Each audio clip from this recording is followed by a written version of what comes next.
Please welcome Durgapur থেকে বিশ্বজিৎ।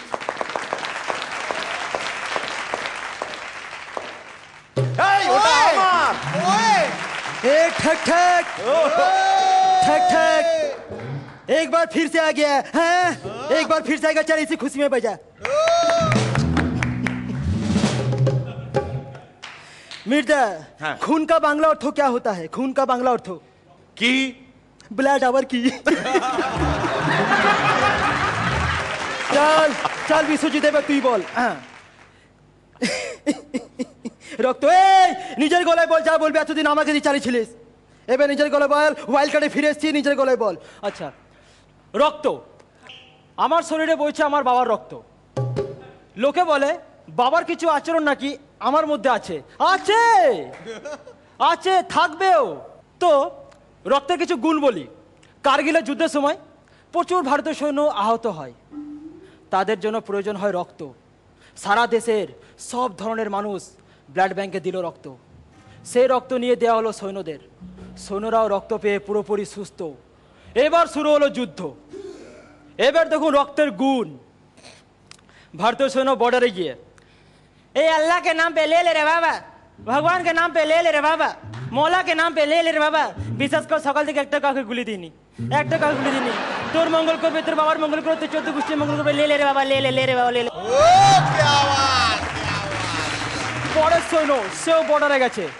বর্ডারে গিয়ে বলে এই শোন এদিকে আয়, হ্যাঁ কর, হ্যাঁ হ্যাঁ। বন্দুক থেকে বের করে একটা দিয়ে দিল, কি ওষুধ না গুলি, আর এটা রাখ, এটা এক্ষুনি খা, যদি কিছু কাজ না হয় তাহলে এনে দুটো রাখ।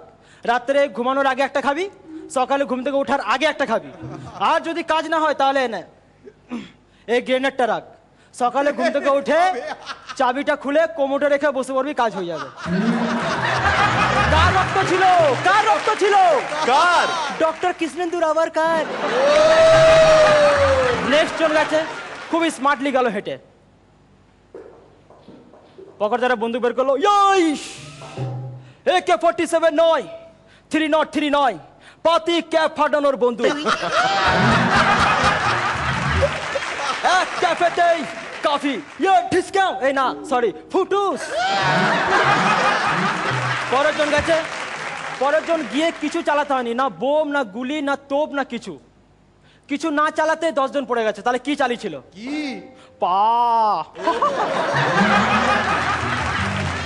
चल अभी रक्त दिए, मैंने भी खून दिया था, बराबर खून दिया था, लेकिन जिसको खून दिया था फुल गद्दारी করেছে আমার সাথে, একদম গদ্দারি করেছে। সে যুদ্ধে যায়নি, মিরাক্কেলে চলে সিওস।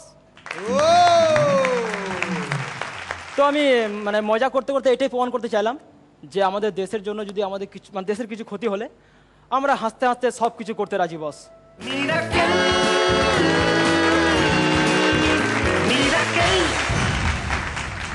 পন্দা খুব আনন্দ পেয়েছি, ভীষণ খুশি হয়েছি যে আবার সেই মুখগুলো ফিরে আসছে। তোরা যখন এখান থেকে চলে গেলি সেই মুহূর্তটা আমার তো মনে আছে, সকলেরই মনে আছে। সেটা নিয়ম অনুযায়ী গেছিস, কিন্তু চলে যাওয়াটা ভীষণভাবে দাগ কেটে গেছে। তো আবার যখন ফিরে এসেছিস এবং এসে সুন্দর একটা পারফরমেন্স করলি, বুকটা ভরে গেল। খাতায় কি ভরবে সেটা পরের কথা। ভীষণ আনন্দ পেয়েছি, ভীষণ খুশি।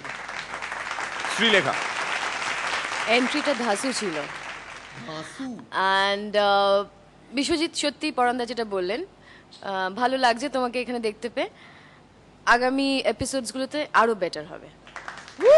রনিদা ওয়েলকাম ব্যাক, স্মার্ট লাগছে, কনফিডেন্ট লাগছে। আমার জন্য একবার চশমাটা ঘুরি পর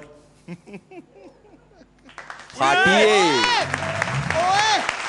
অল দ্য বেস্ট। রূপম কেমন লাগলো? বিশ্বজিৎ আমার খুব ভালো লেগেছে। All the best for the next rounds. All the best Biswajit, thank you so much.